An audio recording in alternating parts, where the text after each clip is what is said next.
Dette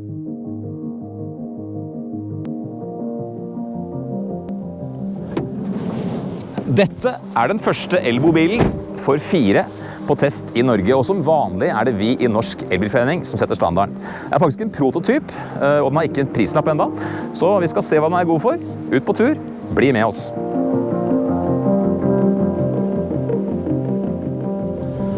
En tilsvarende bil som den her med dieselmotor koster vel i Europa ca. 600 000 kroner. Og en elektrisk variant kan ikke koste stort mer for å være attraktiv for de som liker å reise med bobil.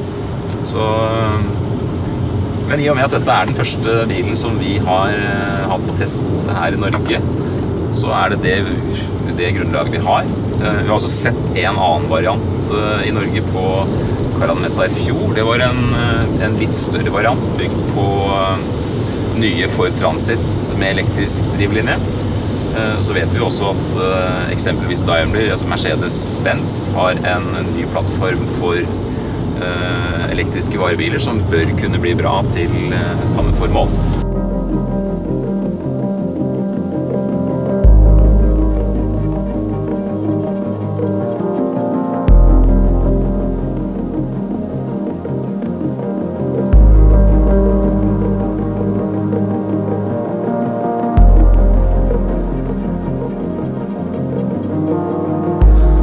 Da det på tide å få taktelt på plass og løfte opp taket. Så da skal vi sette i gang og sjekke ut rutinen. Det et par sånne knappeløsninger som du må løsne her. Og da ser du vel egentlig ingenting, Kurt. Skal vi se hvordan vi løser det. Opp der med den. Så det noen klips som må løsnes på hver side. Så det et par klemmer her som må løsnes. Og da stiger taket magisk opp. Relativt god høyde. Og da har vi lagt ned baksetet og nesten klart til soving. Men nakkestøttene de må tas bort for å gi en flat seng.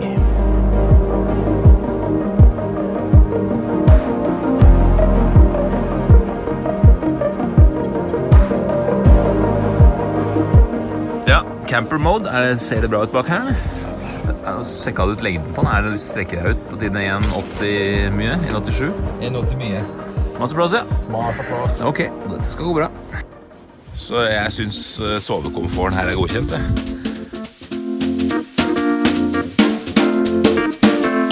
Ja, vi nærmer oss 400 kilometer på, skal vi si, både god norsk landevei og også noen veldig smale veier, Kurt.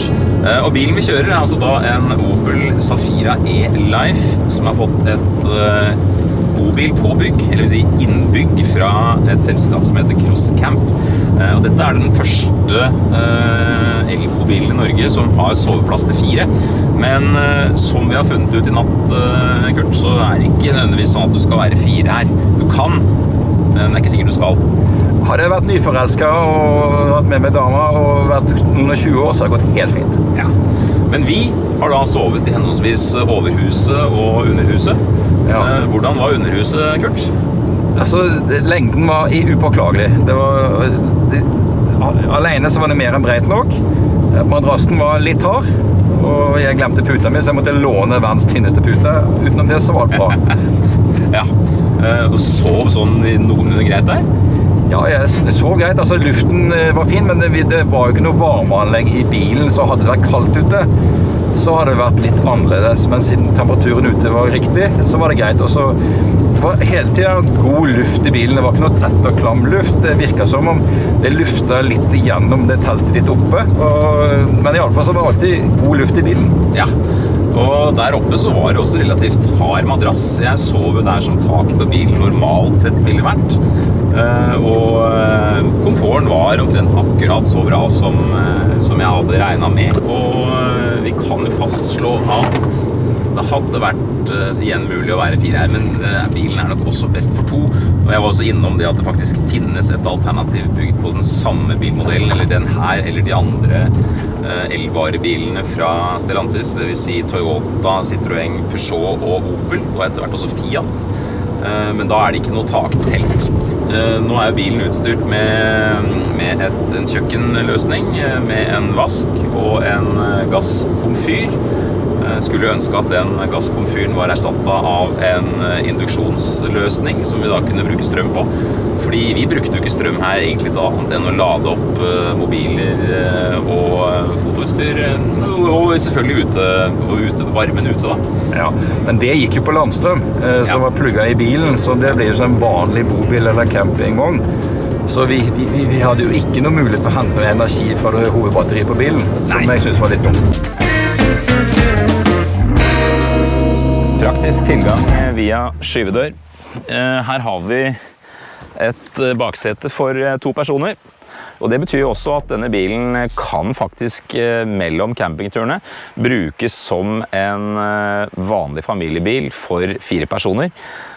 Som også kan campe 4 personer, 2 her nede når baksetet legges ned, og 2 her oppe når teltet slås opp. I baksetet det også 2 Isofix-fester for barnesetter. I forsetet finner du ingen. Finner 2 armlener her, og dette setet vennbart, akkurat som det setet her, så man kan lage en salong bakover med bord og baksete. Og det gjør jo at sittekomforten kompromitteres noe.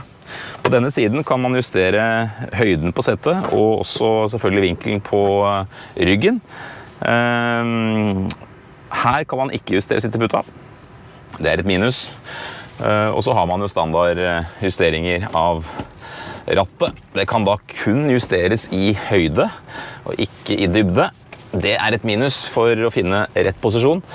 Ellers alt rimelig basic her. Det en mulighet for USB-A-tilkobling for lading av telefon, og så det 12-voltsuttak som man kan supplere med. Ingen USB-C av moderne dato. Ellers det veldig enkelt her. Alt justeres via brytere for ventilasjon. Og så det da en infotainmentskjerm i midten, hvor jeg synes det mest nyttige faktisk navigasjonsskjermen. Øvrig infotainmentsystemet i bilen her ikke up to date i 2023. Man kan heller ikke finne batteriprosent beskrevet i skjermen. Det kun en slags tankmåler. Etter hvert så lærer du deg å tolke den og vet omtrent hvor du men vi skulle ønske oss en batteriprosent uten at du da også har tilgang til app. Og så blir spørsmålet da, det nok rekkevidde? Denne bilen her har jo da vist seg gjennom testperioden å ha en rekkevidde på mellom 200 og ca. 280 km.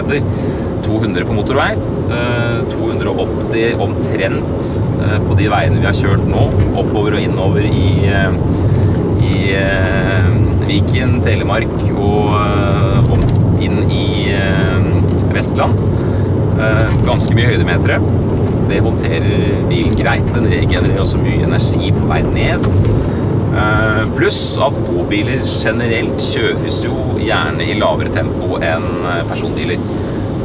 Til mer eller mindre irritasjon for vanlige bilister, Kurt, kanskje? Jeg vil si sånn, jeg var i Kroatia sist nå med Pleiden, da var det mange bobiler, og spesielt når jeg var i Lofoten nå, var det enda flere bobiler vi måtte kjøre forbi. Ja. Så det blir en sånn hobbygreie. Ja. Nå skal vi kjøre forbi. Så man kan vel si da at kanskje andre bilister og andre trafikanter har en mer eller mindre aksept for at bobiler kjører saktere enn vanlige biler. Og sånn sett blir jo rekkevidde mindre stress. Dette som med alle disse andre bilene, som enten flerbruksbiler eller varebiler fra samme konsern, så maks ladefart 100 kW, og jeg synes faktisk bilen har levert godt på det. Så kan man jo alltid ønske seg en større batteripakke i en bil som skal levere som bobil.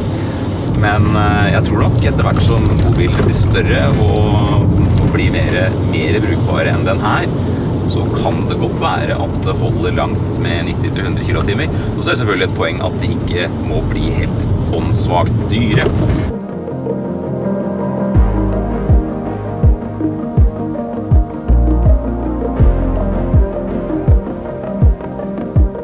Så om vi skal konkludere litt rundt denne Opel Zafira E Crosscamp Flex-løsningen, så er det å si at dette er en prototyp.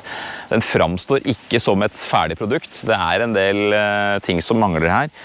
Det vi savner mest er egentlig å kunne bruke batteri i bilen som batteribank for det man skal underveis på campingturen, så man kan også fricampe og ikke må til en campingplass. Men jeg vil si det er et godt anslag. Det fungerte fint for oss på tur. Vi hadde en rekkevidde på mellom 200 og 270-80 km, avhengig av motorvei eller landevei. Jeg tror ikke elbobiler skal ha noe særlig mer enn 90-100 kWh batteripakke, fordi at de da blir for tunge.